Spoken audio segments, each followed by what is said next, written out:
Friends, ఇవాళ market సెక్షన్లో railway stock సడన్గా హెవీ సెల్లింగ్ ప్రెజర్ ఫేస్ చేసాయి. Friends, railway theme last few months నుంచి స్ట్రాంగ్ ర్యాలీ చూపించింది. కానీ ఇవాళ సెషన్లో పిక్చర్ అనేది కంప్లీట్గా రివర్స్ అయింది.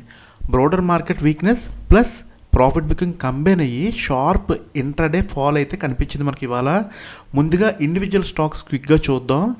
RailTel corporation of India limited share ఇంట్రాడేలో అరౌండ్ 6 to 7% వరకు స్లిప్ అయ్యాయి. మార్నింగ్ ఓపెనింగ్ అనేది పాజిటివ్గా స్టార్ట్ అయింది. హైట్ వచ్చేసి సస్టైన్ అవ్వలేక సెల్లింగ్ ప్రెజర్లోకి వెళ్ళిపోయింది ఇది. సెకండ్ది వచ్చి రైల్ వికాస్ నిగమ్ లిమిటెడ్ కూడా సిమిలర్ ప్యాటర్న్ ఫాలో చేసింది. ఎర్లీ సెషన్లో మూమెంటం కనిపించింది, కానీ మిడ్ డే నుంచి స్ట్రాంగ్ సెల్లింగ్ స్టార్ట్ అయింది ఫ్రెండ్స్. అండ్ థర్డ్ స్టాక్ వచ్చి ఇయర్కాన్ ఇంటర్నేషనల్ లిమిటెడ్ అరౌండ్ 6% రేంజ్లో డిక్లైన్ ఫేస్ చేసింది. హై లెవెల్స్ నుంచి స్టడీగా స్లిప్ అయింది. సో నెక్స్ట్ వచ్చి Indian railways finance corporation limited కూడా 5% పైన ఫాల్ రిజిస్టర్ చేసింది ఫ్రెండ్స్. ఓపెనింగ్లో రికవరీ ట్రై చేసినా కూడా సస్టైన్ కాలేదు. నెక్స్ట్ వచ్చి టిటాగార్ రైల్వే సిస్టమ్స్ లిమిటెడ్ కూడా 5% ప్లస్ డిక్లైన్ ఫేస్ చేసింది. ఇంట్రాడే హై నుంచి హెవీ కరెక్షన్ కనిపించింది ఫ్రెండ్స్. సో ఓవరాల్ పిక్చర్ ఏంటి అంటే రైల్వే బాస్కెట్ మొత్తం ప్రెజర్లోకి అయితే ఉంది ఫ్రెండ్స్. ఇప్పుడు మెయిన్ క్వశ్చన్ ఏంటంటే ఎందుకు సడన్గా ఇలా ఫాల్ అయింది? క్లియర్ రీజన్స్ రెండు ఉన్నాయి. ఫస్ట్ది వచ్చి బ్రోడర్ మార్కెట్ వీక్నెస్, అంటే global tensions plus domestic sentiment వీక్గా ఉండడం వల్ల హై బీటా సెక్టర్లో ఫస్ట్ సెల్లింగ్ కనిపించింది ఫ్రెండ్స్. సెకండ్ పాయింట్ వచ్చి profit booking.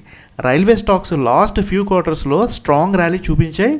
Government capex theme, order inflow, expectations, budget allocation వల్ల హెవీ పార్టిసిపేషన్ వచ్చింది. సో న్యాచురల్గా హై లెవెల్స్ దగ్గర ప్రాఫిట్ బుకింగ్ రావచ్చు అన్నమాట. సో ఇంపార్టెంట్ క్లారిటీ ఏంటంటే ఇక్కడ ఈ ఫాల్ అనేది స్ట్రక్చరల్ నెగిటివ్ సిగ్నలా లేదా షార్ట్ టర్మ్ కూలింగా? ఇక్కడ ఇన్వెస్టర్స్ కామ్గా అనలైజ్ చేయాలి. షార్ట్ టర్మ్ ట్రేడర్స్కి వొలటిలిటీ హై ఉంటుంది, గ్యాప్ అప్ ఓపెన్ అయ్యి సడన్ రివర్సల్ ప్యాటర్న్ ఇవాళ మనం సెషన్లో చూసాం మనం.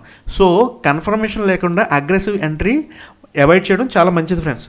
లాంగ్ టర్మ్ ఇన్వెస్టర్స్కి థీమ్ ఇంటాక్ట్ ఉందా లేదా అని చెప్పి క్వశ్చన్ అనేది important. Government railways capex policy change అయిందా, ఆర్డర్ బుక్ వీక్ అయిందా, ఎర్నింగ్స్ గైడెన్స్ నెగిటివా, ఇవి ఎవాల్యుయేట్ చేసుకోవాలి మనం. సింగిల్ డే కరెక్షన్ అనేది లాంగ్ టర్మ్ ట్రెండ్ని ఆటోమేటిక్గా రివర్స్ చేయదు ఫ్రెండ్స్, కానీ మొమెంటమ్ స్లోడౌన్ సిగ్నల్ ఇవ్వచ్చు. సో ఇప్పుడు రైల్వే స్టాక్స్ నెక్స్ట్ ఫ్యూ సెక్షన్స్లో కీ సపోర్ట్ లెవెల్ దగ్గర బిహేవ్ ఎలా చేస్తున్నాయో మనం అబ్జర్వ్ చేయాలన్నమాట. అది చాలా క్రూషియల్ మాట ఫ్రెండ్స్. సెక్టర్ బేస్డ్ ర్యాలీస్లో ఎప్పుడు ఒక పాయింట్ దగ్గర కూలింగ్ ఫేజ్ వస్తుంది ఫ్రెండ్స్. అది నార్మల్ మార్కెట్ సైకిల్. మీరు అది గుర్తుపెట్టుకోవాలి, అర్థం చేసుకోవాలి ఈజీగా. ఎమోషన్స్తో ప్యానిక్ సెల్లింగ్ చేయకండి ఫ్రెండ్స్. లెవెల్ బ్రేక్ అయితే స్ట్రాటజీ అడ్జస్ట్ చేయాలి. లెవెల్స్ హోల్డ్ అయితే స్టెబిలిటీ సిగ్నల్ రావచ్చు, అది గుర్తుపెట్టుకోండి. రైల్వే థీము స్పాట్ లైట్లో ఉంది, but discipline and risk management చాలా ఇంపార్టెంట్. మీరు అది గుర్తుపెట్టుకుని దృష్టిలో పెట్టుకుని మీ డెసిషన్స్ అన్న ట్రేడ్ కాల్స్ అయినా కానీ దాన్ని బేస్ చేసుకుని కామ్గా మీరు డెసిషన్ తీసుకోవడానికి అయితే ప్రయత్నించండి. ఐ హోప్ ఈ వీడియో మీకు అర్థమైంది అనుకుంటా. మళ్ళీ వచ్చే వీడియోలో కలుద్దాం friends. All the best, take care.